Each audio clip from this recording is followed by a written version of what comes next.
Thank you for joining the Resilient Cyber Show. My name is Chris Hughes, and today I'm joined by Adam Bateman. Adam, thanks for being here. Hey man, how's it going? It's going really well. I'm excited to chat with you. We've been going back and forth and talking all things from SaaS security to identity and more. I'm excited to have you on the show today. But for folks that don't know you and haven't been following you already, can you tell us a bit about your background? Yeah, cool. So I'm Adam Bateman, co-founder, CEO, Push Security. My background actually, I come from sort of the red team space. So we spent about a decade doing red teaming. We were very much like focused on highly specialized red team engagements. So we were paid by companies to sort of simulate state-sponsored adversaries so they could understand what it felt like to be attacked. And then I spent a long time after that moving into detection and response. So obviously made a lot of sense. Once you know how attackers operate, it puts you in a good position to actually see how they operate on customers' estates. So we did lots of detection and response. We were very early adopters in the whole EDR area. And then, started Push because we saw that attackers were going to trend out towards identities and thought it makes sense to specialize in that now. So that's where we are. Yeah, pretty smart move given that I think you're spot on. Every report we see year after year kind of talks to the fact that, hackers don't always hack in, they often log in. Identity is often the central aspect of what we hear about in terms of compromises being a key part of, malicious activity. And it's now, we often hear like identity is the new perimeter. Why do you think that phrase has taken hold, and what do you think of when you hear that phrase?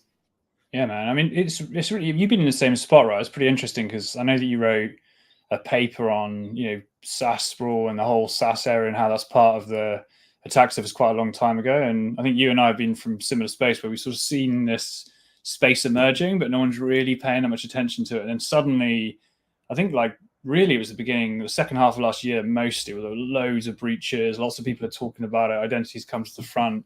So I feel like it's really the time now. But yeah, I mean, to answer your question, I think when I think about identity, I mean, identity like user accounts have always been a problem for a long time.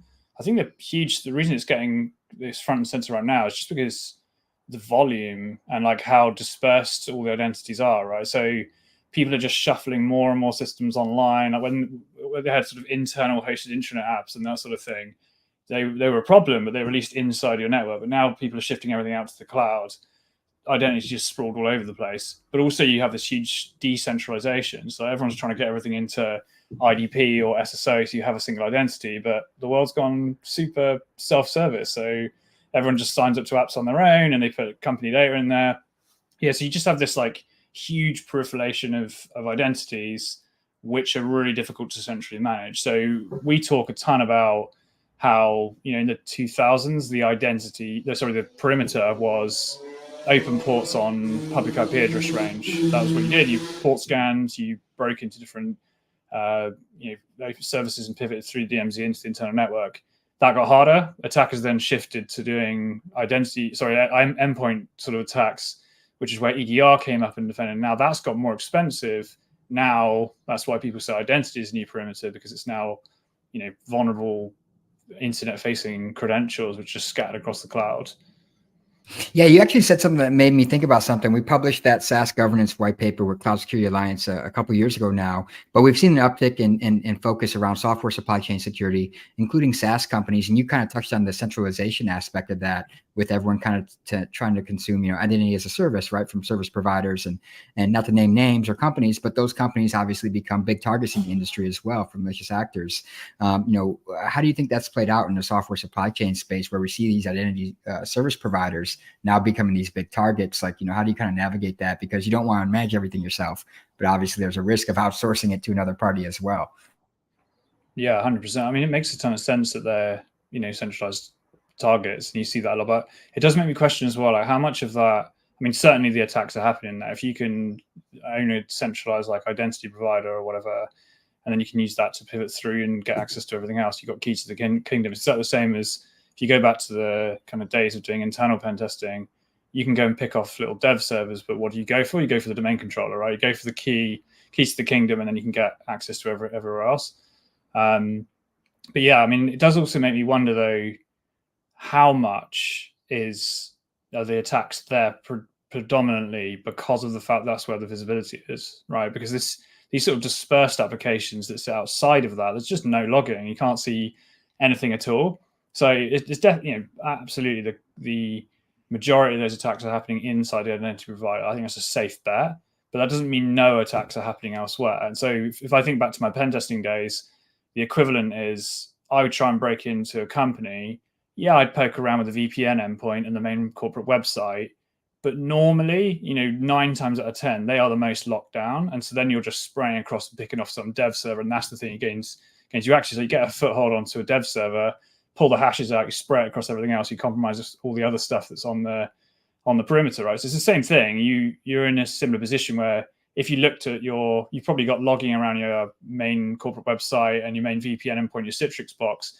And so if you looked at the data, you go, oh, all the attacks happen on these, 3 or 4 points of the network. That's just because you can't see the dev server, right? So it's a similar thing. Like 100%, most of the attacks are going against these centralized identity providers, but no one has any visibility anywhere else. So how much is happening elsewhere? It's like, it's definitely happening.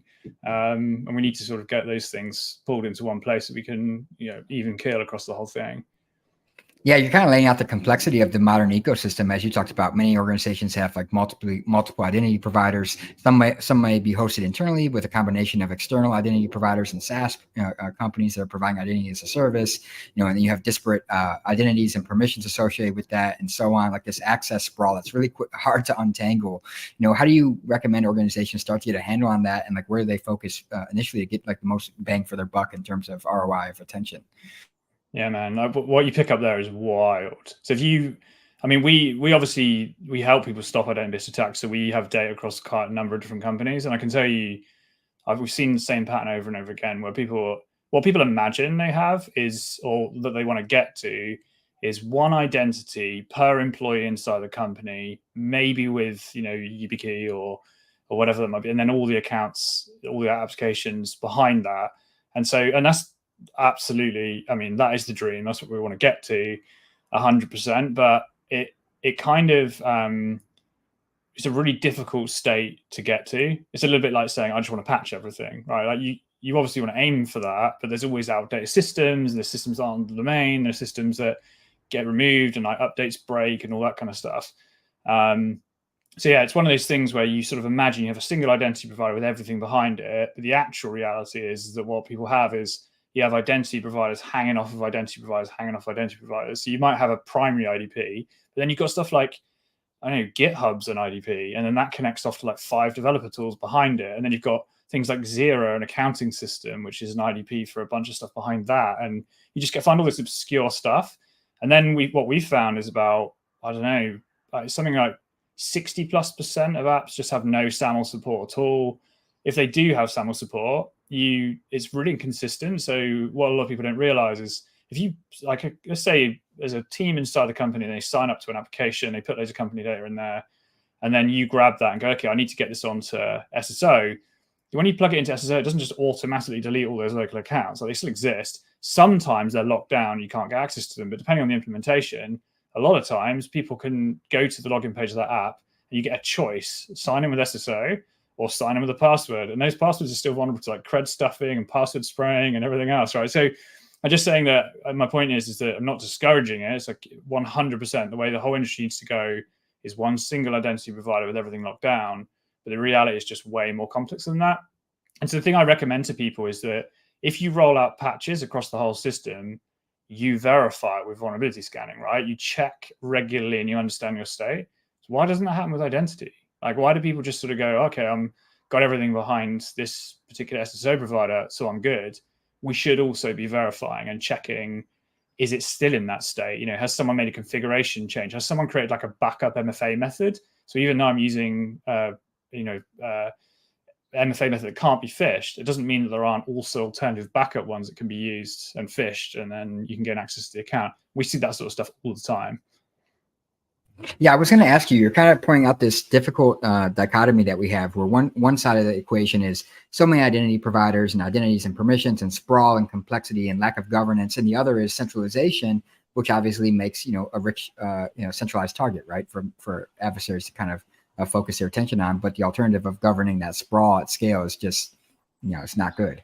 So I was going to ask you too, we touched on this a little bit. But it feels like when we talk about cloud security, for example, SaaS is often overlooked in the conversation. Everything is about AWS and Azure and GCP, even though we know for a fact that organizations are using hundreds or thousands of SaaS apps. One, why do you think SaaS gets overlooked in the conversation around cloud security? And also, you guys had published some really innovative research. This is what caught my attention, called the SaaS attack matrix. Can you tell us a little bit about that? What the intent was there and what you found? Yeah, man. Yeah. So I'm taking the first question. It's interesting because I think one of the reasons that you and I see this so clearly is because if you're in like a modern new company or a startup, those CISOs and security teams really get it. Like you go and talk to them and say, hey, there's SaaS sprawl issue and you need to lock that stuff down. And if people can do cred stuffing and they can own those apps, they can get access to company data. Then they're like, well, yeah, we are all SaaS. We don't have a network. We're just a lot of laptops with one identity provider probably, and then a bunch of maybe 150 SaaS applications. That's all that's there. So to them, like, this is security. They don't have anything else. They don't need a proxy, and there's nothing to plug stuff into. At best, their offices are kind of a place that you sit with internet access that connects you to everything in the cloud. It's when you start getting to larger, more legacy orgs who are like used to the world of security is infrastructure orientated, and they're shifting everything to the cloud. And the things that are being shifted are stuff like AWS, and they're shifting from Azure to like Microsoft 365. And they're the things that are front of mind for people. But I think what people don't necessarily realize is that employees they're just used to just going and signing up to stuff. And so this all happens under the radar, and people don't see that happening quite as much as they did. I think like generally there's a bit of a lag behind when technology is adopted and when security starts focusing on it. And really SaaS exploded in the pandemic when everyone really accelerated shifting everything. So I think one reason is just that the industry hasn't caught up with that yet. But what I find super interesting was that, when the whole ChatGPT thing happened last year, that was the thing that kicked this off. And so obviously like the whole AI movement was huge for many, many reasons, but surprisingly in our sector, everyone started going, oh my goodness, everyone's signing up for ChatGPT and putting company data in there. And it's like, it's just a SaaS application like all the others. It's been happening for Dropbox and Zapier and everything else as well. So I think that was a tipping point where people started to go, okay, right, there is sensitive data in this, and this does need to happen. I need to try and get a hold of this and try and get it behind the identity provider, if you see what I mean. So I think that's the reason it's overlooked. But certainly, I think, as we said, end of last year, I think everything changed in that regard. Yeah, you're spot on. It's like, it's often, I've seen a meme where it's like, COVID, for example, did more for digital transformation than any CIO in the last like 5 years, right? It kind of accelerated that. And then as you point out, like ChatGPT, everyone's like, oh my God, they're putting sensitive data in this external, service provider. And it's like, why is that any different than the thousands of other external service providers via SaaS that you are doing the same activity and we just haven't paid attention to? So it overlooked it. And I think we're seeing kind of the pendulum swing back, like you said, where security is kind of playing a bit of catch up now. With industry, which we often do. There's tends to be a lag there. Another thing you guys have been doing some innovative work around is IDP threats such as octajacking, detection and event response. Can you unpack that one for us and touch on it for us? Yeah, sure. So like we're researchers by our background, like because we were doing the red teaming and the blue teaming side. We worked at a consultancy called MWR based in the UK, and we called ourselves research led. And so I think our DNA is driving research and helping sort of drive the community, and we love staying on the cutting edge. So obviously in this area, we spend a ton of time researching into new techniques, ones that are being used actively, ones that could be used in the future to help drive awareness. We were basically doing this stuff behind closed doors in like our lab, and we were using that for our own interest in research in the space, and then also to consider what stuff goes into the product innovation. And we just decided, look, we're going to help the community if we do this out in public. And so we've pushed out a whole load of research. You mentioned the SaaS attacks matrix. That was really the beginning of this. It was like, okay, let's take what we're working on now, put it out and work in the public and see that live. So people have been using that. It's basically a MITRE attack framework inspired matrix. But the reason we didn't put it into the MITRE attack framework directly is because, it's a GitHub repo that lots of people can contribute to because it's a new area. And everything on that SaaS attacks matrix are attacks that don't touch the endpoint of the network at all. So they're like 100% identity initial access and then persisting inside an application. So there's techniques on there that people will recognize, like MFA fatigue, where you keep bashing people with MFA prompts until they get bored of it and hit accept. Stuff that's just known like that. But then there's much more novel ones like, SAML jacking, which we kind of discovered, coined the name for. And And it's just different techniques. The way that people are using that is it's actually been really cool to see. Like I think it's on 800 and something stars now, which is cool for an informational GitHub repo. It's not, it's not a software tool, which would normally get that level. So, and we talk to people a lot now, like red teams go, yeah, we're actually using this as part of MO. Like we've seen red teams starting to actually simulate attacks against companies using some of these techniques. We're seeing blue teams use this for their own MO. Different people contributing to it. It's really cool. So it's there. It's a community resource. It's something that we encourage people to use. You're not at the beginning of some sales cycle. It's not gated. It's just a GitHub repo there that people can use. And then so to get to octajacking was then we focused a lot up until now on this. We think of the identity attack surface basically as the identities that are on your IDP, which is where a lot of the attention is, and then the ones that are not. And so we started off talking about the SaaS sprawl stuff because we felt like that was a huge area of the attack surface that people weren't as familiar with. But more recently, we've been focused much more on the ones directly on the identity provider. So octajacking in particular was inspired by some work that a researcher in the UK called Adam Chester did. Really cool bit of work is worth looking up. And basically what you can do is you can leverage Okta to phish people. Now this is, I have big respect for Okta. It's a great product. This is not a vulnerability in their product in any way. It's not a weakness. It's literally just functionality that you can leverage in a malicious way, right? So the way it actually works is effectively when you authenticate with Okta, you can set it up to, rather than authenticate against Okta and its internal directory, you can set it up so it will authenticate against Active Directory instead. So what would happen is you'd set up like an agent called okta.ad.exe, you'd run it on the domain controller. If an employee then comes along and they go to log into the Okta tenant, it will send a request off to that agent running on Active Directory and authenticate them and send that back. Really useful feature. It means that if people are on a domain controlled laptop, they effectively authenticate as soon as they hit the SaaS application using their domain credentials. It's a legitimate good feature, not a vulnerability. But you can actually abuse that. And rather than sending it to the domain controller, you can just send it anywhere. You can use it as a keylogger. So at that point, you could just set up a tenant and you could just send that link to people and you can keylog people's Okta credentials using it. But the rabbit hole goes deeper, and it's where it's interesting where you chain a number of attacks in that attack matrix together. And what we showed was an example where you sign up to a SaaS application, pick any SaaS application you like, you sign up to it, say Zapier, could be any app in the world, and you point your SSO to your Okta tenant that you've just set up in this malicious way. So now what you have is a legitimate SaaS application pointing a legitimate Okta tenant, which is configured to keylog the credentials off to some external script. You now log into the tenant you control, use the legitimate invite functionality, and send that to people inside the organization. So you can just send an invite out to 10 or 15 people in the company. What they get is a legitimate invite from a legitimate SaaS application with legitimate certs and a legitimate domain.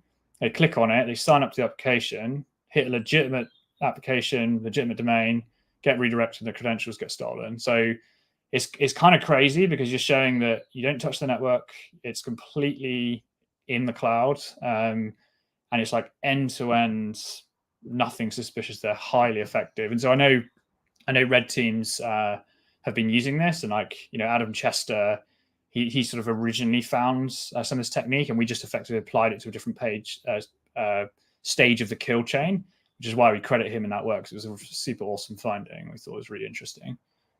Yeah, a couple of things you said I want to highlight there is one is we always hear that tongue-in-cheek comment, it's a feature, not a bug. In this case, it's literally a feature, and it has a valid use case. It's just that they've taken advantage of it for nefarious purposes, and it's no fault of the company in this case. It's just a malicious use of this. And then also, you talked about you guys publishing this research and these resources out to the community.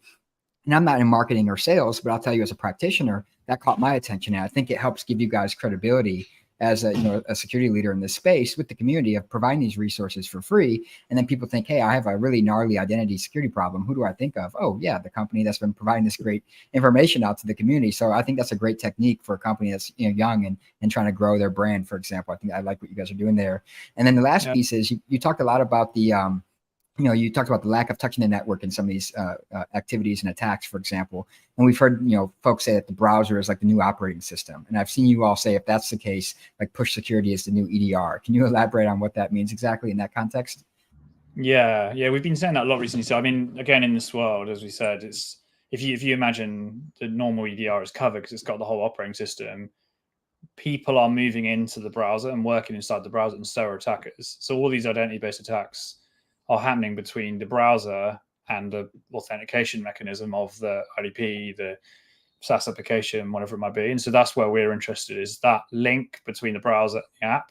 So yeah, we think of it that way. It's like, as you said, browsers and the operating system means we're the EDR. So the way we're helping to solve this problem, not from a research, but from a technology perspective, is we effectively have a browser-based agent, which you deploy out via MDM, super lightweight, sits inside the browser, and it then observes identity use in different ways.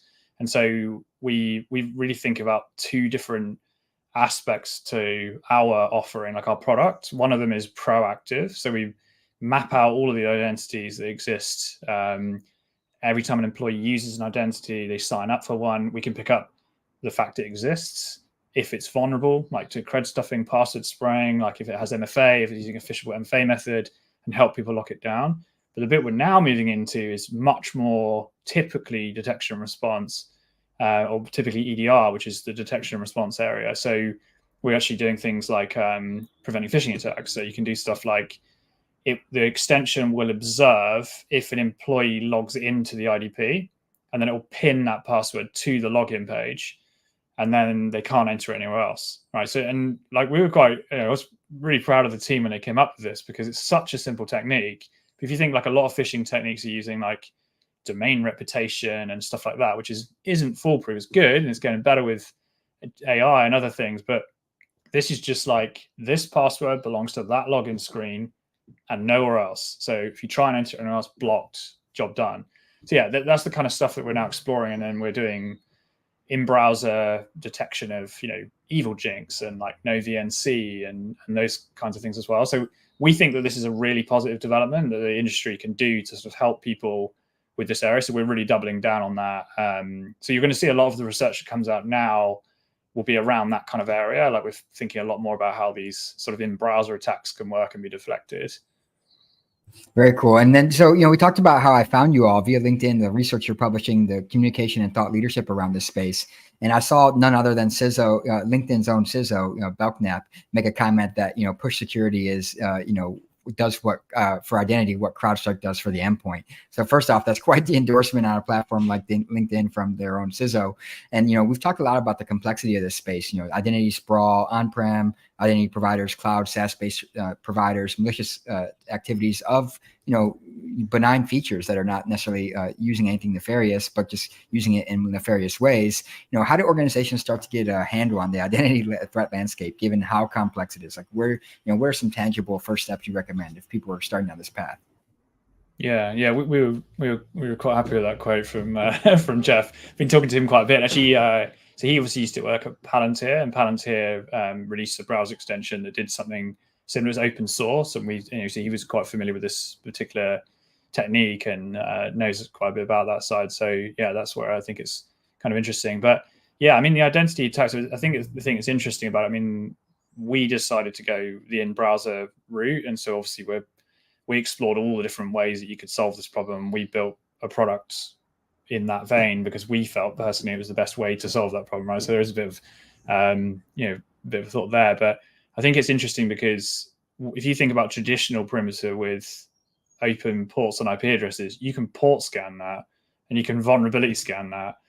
Like you can't do that with an identity attack surface. So what do? Like you can like look in your IDP, you can look into your like M365 or Google Workspace, and you can look at the interface and you can centralize some of that information. You can see it all together, but that's just like a small portion of what's going on. So you can't just like go, okay, I'm going to like port scan a public IP address range and that's my identity attack surface. It just really doesn't work that way. So our thinking was, well, I mean, the people that use the identities are the employees. You only need them to log into once and it maps them out. So pulling telemetry from inside the browser is the logical place to do that. So that's what we kind of say to people is like, just first of all, just try and get some visibility. Everything starts with that, like map it out, like know what's out there and what you've got. And then you can start to sort of tackle it from that point. So we released a blog post recently, which is very high level advice. I think you picked up about 5 ways to defend against database attacks. It's a good start. I think reading that blog because it explains in there. You map it out, you reduce the attack surface and get rid of what you need, and you start hardening the ones that that are particularly high risk, or whatever, and get as much behind SSO as you possibly can. Yeah, that blog was excellent. I'll share it here in the comments for folks that haven't seen it. Definitely recommend checking it out. It's great, kind of 5 steps to get down this path and start building some maturity around identity security. So we covered quite the landscape here from, SaaS attack techniques, identity providers, octajacking, and so on, browser-based techniques. What are some other things that Push is working on, or where can folks go to learn more, if they want to follow along on this journey and learn more about the organization, what you guys can do? Yeah, I mean, follow us on social is the main thing. As I said, we're really committed to research. I mean, I think if you get to know us as a team, or if you know us from the past, that we're very, very mission driven. So we're not in this.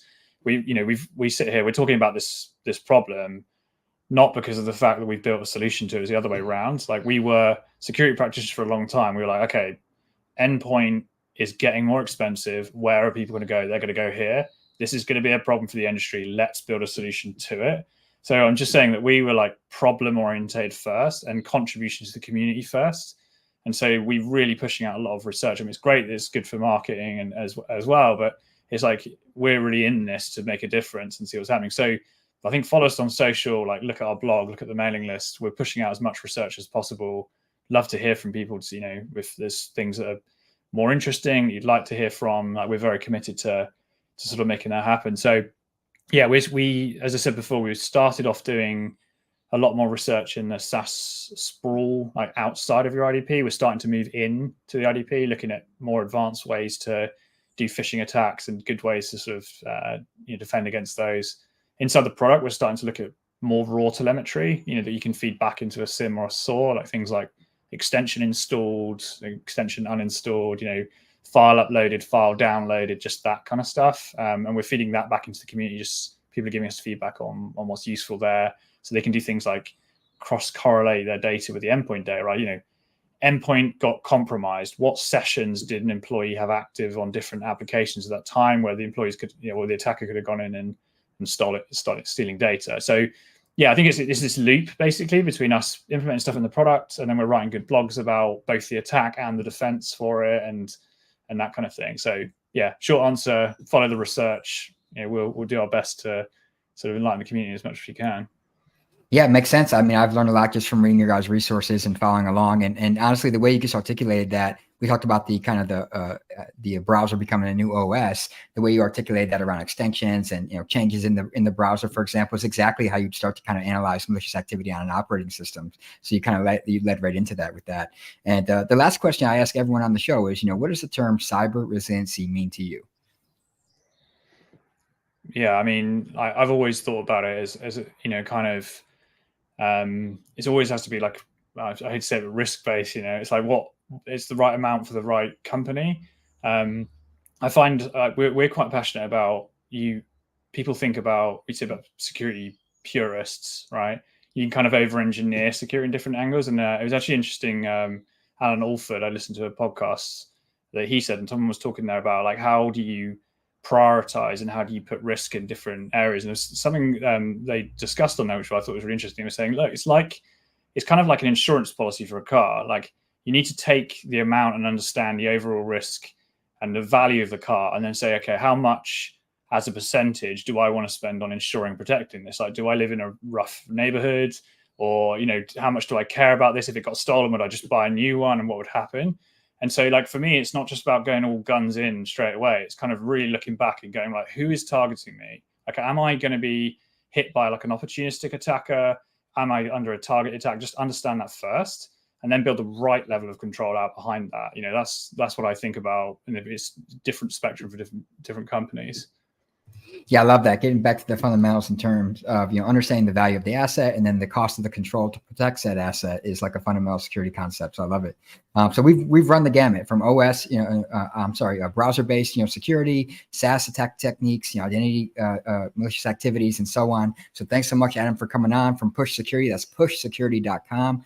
Definitely recommend checking them out. And thanks to everyone who tuned in today as well. Thanks, man. Great chat.